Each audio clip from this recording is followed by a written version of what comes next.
Happy Friday, everyone, and also happy fall. So in honor of fall, I'm demoing today my pumpkin pie protein shake. It is the perfect recipe to transition into fall. Here where I am on the East Coast, it's 87 degrees right now. So the idea of actually baking a pumpkin pie is... So I'm going to walk you through all the ingredients and the health benefits of this shake. Hubba hubba. Oh yeah. So not only is this pumpkin pie protein shake full of plant-based protein, but it's also refined sugar-free, and it's gluten-free and super healthy for you, full of vitamins. How awesome was that? I just gave you the recipe up front. Oh my God, I hope you screenshotted that. So now I'm going to walk you through all the ingredients. First up are the dates. I'm using 5. Anyone who follows me knows I'm obsessed with using dates as a sweetener in recipes. They are technically a fresh stone fruit that comes from the date palm tree, so they're not. And dates are just loaded with vitamins and minerals and fiber, and they actually, this fact blows my mind, they contain 50% more potassium than a banana. So in my smoothie recipes, I like to put dates in first at the bottom so that they get really ground up well. If your dates are hard, you can soak them in advance in boiling. If you don't have dates on hand, you can just use a little bit of maple syrup. I would probably suggest 2 teaspoons and taste it, and if you need more, just add a little bit more.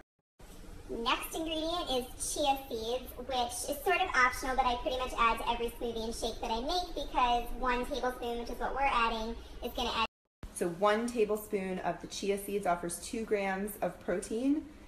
Chia seeds are mostly known though for offering fiber and omega-3 fatty acids, which are so. And as a total side note, I was just given a sample of these white chia seeds, which I'm so excited to use. Apparently they have the same health benefits as the black ones, but it just is a different color.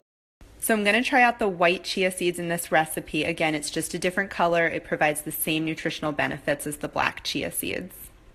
So I'm getting some questions about serving size. This recipe serves 2 and offers 10 grams of protein. And so we're going to get into where the protein comes from next. So the answer is hemp seeds. We're going to use 3 tablespoons of hemp seeds in this recipe. It's the perfect vegan protein because it contains all, I was saying they contain all essential amino acids, plus they offer dietary fiber and essential fatty acids, omega-3 and omega-6, and they provide antioxidants. I probably should have said this up front, but because I didn't introduce myself. So I have a background in public health and health education, which is why I love to talk about the health benefits of the ingredients in my recipe. I'm going to put 3 tablespoons of the hemp seeds in, and I like to put all these sorts of ingredients at the bottom so that they get ground up real good. If you put them at the top, then it just doesn't work as well in smoothies. Next up is 3 tablespoons of old-fashioned oats. Oats are great because they're higher in protein and healthful fats and lower in carbohydrates than most other whole. Plus, oats are full of dietary fiber to help you feel fuller longer and help control your blood sugar. Plus, they just taste great and they help make the recipe taste a little bit more like pumpkin pie. And of course, the star of the recipe, the pumpkin. We can't have a pumpkin pie shake without pumpkin puree, and I'm just using canned pumpkin, which is just as healthy. Pumpkin is everyone's favorite fall-time vegetable, well, at least it's mine, but it's also been deemed a superfood, and for really good reason. It's full of antioxidants and fiber, vitamins. Next ingredient, which I'm a little obsessed with, is it weird that I'm obsessed with the majority of ingredients in this recipe? Maybe it is, but this one is really good for you. So first of all, it's called unsulfured blackstrap molasses. A lot of times it's used in gingerbread cookie recipes, so you may have heard of it there. It has sort of a maple the flavor's a little bit difficult to explain. I guess it's a little bit like maple syrup slash kind of a licoricey, gingery flavor. I personally love it. I'm going to add, and the consistency is definitely thicker than maple syrup. It's a little bit like sort of like tar in a way, but again, I love it because it's full of plant-based iron and calcium.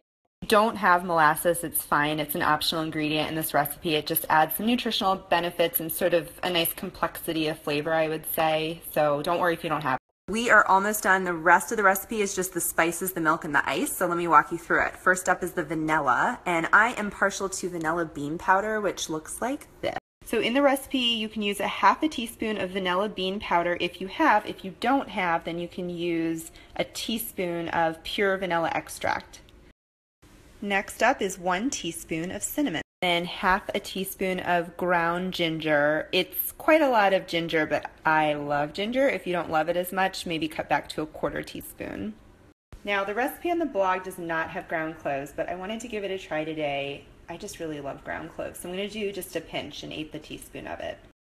Next is a pinch of ground nutmeg, about 1/8 a teaspoon. Next ingredient requires just a little bit of planning, so they're almond milk ice cubes. You don't have to use almond milk if you have a nut allergy. So I tried this recipe with regular water ice cubes and it just doesn't work as well. Having the almond milk ice cubes just makes it so creamy and delicious.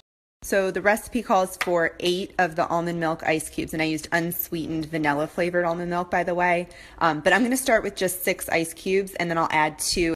I find it's just a little bit better to start with less of any sort of frozen fruit or ice cubes, and then you can always add more. It's good to sort of get it going with.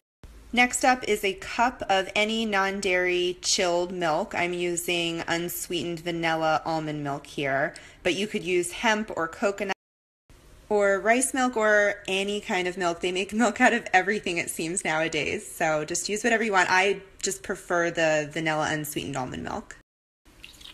Okay, this is the last ingredient. We're going to blend it up, and like I said, we can always add 2 more of the almond milk ice cubes if it needs it at the end. I tasted it, and I am going to plop in 2 more of the almond milk ice cubes, and then I think we're done.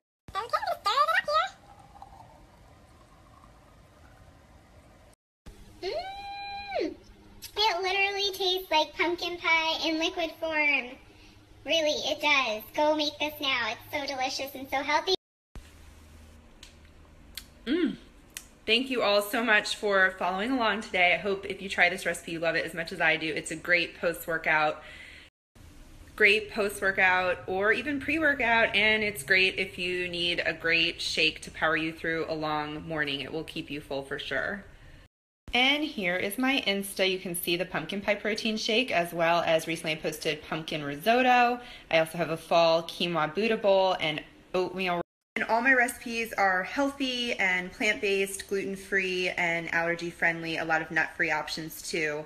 So please follow along. And thanks to the Feedfeed for having me today. If you'd like to do a Snapchat takeover, just send them a message with your recipe idea. And happy weekend, everyone. Thanks again for tuning in. Bye. Do you like it?